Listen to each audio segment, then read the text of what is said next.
quando a gente pensa que a autonomia reprodutiva, como é que ela se dá na prática, né? Então, a gente tem os pressupostos dela. Ela acontece através dessa liberdade de planejamento familiar, que eu mencionei anteriormente, que é constitucionalmente garantida, e também em relação ao direito ao corpo, do direito ao corpo, é o segundo pressuposto. Então, quando a gente pensa nisso, pensando, é o direito de dispor do próprio corpo, tá? De bens existenciais. E quando a gente pensa nisso, na reprodução assistida, a gente pode pensar na questão de ser uma gestante por substituição, ou seja, eu quero gestar o filho para outra pessoa, eu vou dispor do meu útero para isso, eu vou doar gametas, eu vou gametas, sêmen, óvulo. Então, assim, isso é dispor do próprio corpo, e é entre outras questões que a gente fala. Eu estou aqui trazendo até para vocês verem como o assunto é abrangente e interessante. Quando a gente fala em autonomia reprodutiva, ela é exercida na prática, a gente pode trazer aí uma discussão sobre a possibilidade de realizar o aborto, né? Porque a gente entendeu agora que os pressupostos dela é a liberdade de planejamento familiar e o direito ao corpo. A gente fala do exercício pós-mortem desse projeto parental, a possibilidade de congelar gametas, justamente para a gente poder postergar a maternidade, a paternidade. E quando a gente fala em relação a violações, justamente existem países ainda que proíbem, por exemplo, o acesso à técnica para casais não casados, ou seja, união estável não pode acessar, casais homoafetivos não podem acessar, então pais solo, mãe solo não podem acessar, então isso seriam violações à autonomia reprodutiva. E graças a Deus o Brasil ele caminha muito de uma forma com os movimentos sociais através das suas resoluções do Conselho Federal de Medicina, que a gente vai tratar. E eu trouxe também aqui, por exemplo, o descarte de gametas, né? Seja sêmen, seja óvulo, seja embriões sem autorização de uma das partes. Isso seria também uma violação à autonomia reprodutiva. E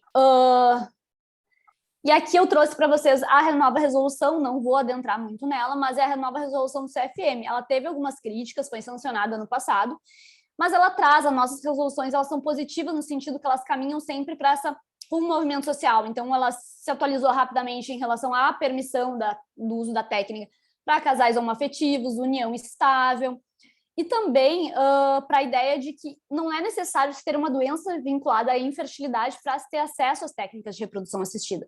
Às vezes a gente pode pensar que isso parece uma obviedade, mas não é, diante de um contexto de direito comparado. Por exemplo, uma matéria muito interessante para se valer do direito comparado, porque é diferente em vários países, e por isso existe o turismo reprodutivo, que as pessoas vão no exterior buscar certas questões que não se pode, tá? Mas eu trouxe aqui também para vocês terem. E agora, a gente falando um pouco da filiação. A filiação em uma linha, é o parentesco de primeiro grau em linha reta. E hoje a gente sabe, constitucionalmente, é garantida essa igualdade entre os filhos. Então, a gente não fala mais de filhos legítimos e ilegítimos. Filhos por adoção, socioafetivos, frutos de reprodução assistida, são filhos e todos estão com os mesmos direitos em igualdade. E diante disso, assim, vamos fazer aqui um recorte em relação à reprodução assistida, como a filiação se comporta nessas constituições familiares fazem uso da técnica de reprodução assistida. Então, primeiramente, ao se realizar a reprodução assistida pós-mortem, o que acontece? A gente tem o artigo 1597, que fala que presumem-se concebidos na constância do casamento os filhos. Aí eu marquei ali os incisos para vocês.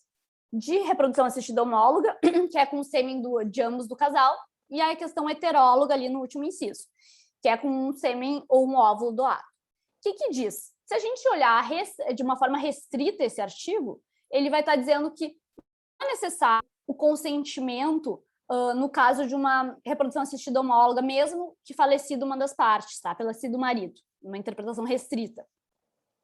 E para heteróloga, sim, desde que mesmo em vida, a pessoa tem que autorizar que vai ser usado um gameta doado, né, para realizar aquele projeto parental.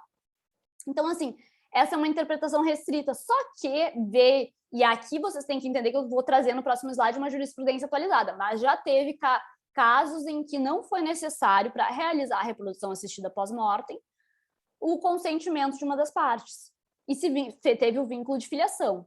Esse caso aqui que eu trouxe foi julgado ano passado, e ele é um caso que disse pelo seguinte, pelo STJ, não cabe realizar a reprodução assistida pós-mortem sem um consentimento expresso e inequívoco. Por quê? Porque vai ter repercussões existenciais, a gente vai falar aí de vínculos familiares, de um vínculo de filiação que vai existir, a gente vai falar de questões patrimoniais, que é uma outra discussão super interessante.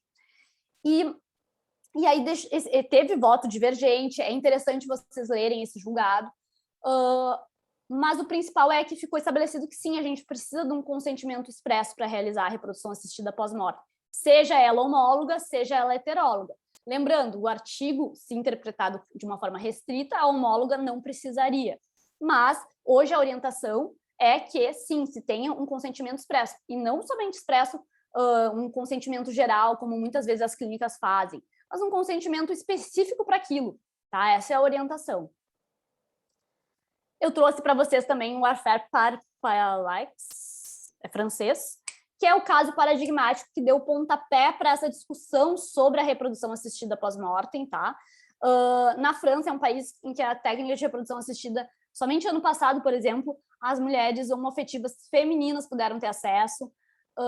A legislação francesa ela era muito rígida, tá se alterando um pouco, mas nesse caso era um casal que não tinha feito o consentimento expresso, e aí com o falecimento do marido, isso em 1984, então quando a técnica estava lá no início, ficou o sêmen congelado e a Corinne, a sua mulher, queria usar, ele também usou da reprodução assistida somente para poder se valer, né,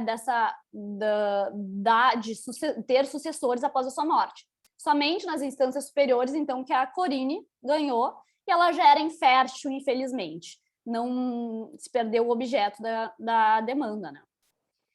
Aí o interessante, e o viúvo?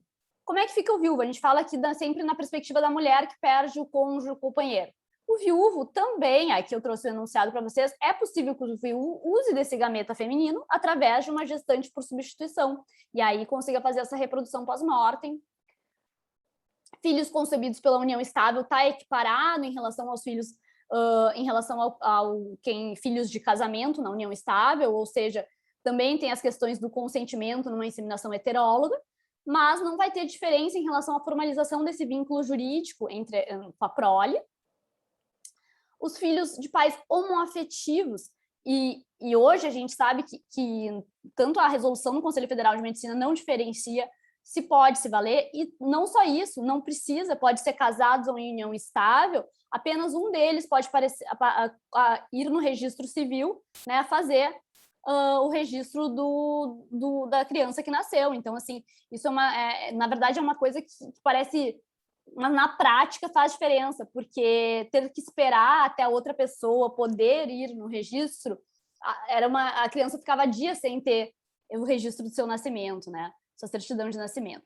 Então, mudanças aí. E aí a questão dos filhos através da gestação de substituição, que pode ser até 4º grau, segundo o CFM, e também, e sempre de forma solidária, nunca aqui de forma compensatória, como em outros países se pode ter.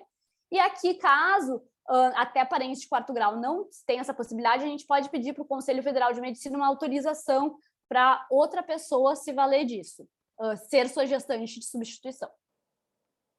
E nisso, eu trouxe aqui também, é interessante, porque às vezes as coisas na prática, elas são um pouco complicadas, porque aí vai ter a gestação por substituição, na declaração de nascido vivo não vai vir o nome da gestante, mas tem que ter um documento da clínica de reprodução assistida com reconhecimento de firma, deixando claros os vínculos de filiação que vão se estabelecer aí, para conseguir registrar essa criança de uma forma ok. E ainda assim, existe, no caso de gestação por substituição, principalmente casais homoafetivos, problemas em registro civil porque demora, porque de complicação, porque se negam. Então, isso ainda é uma realidade presente, tá? Que a gente tem que lidar.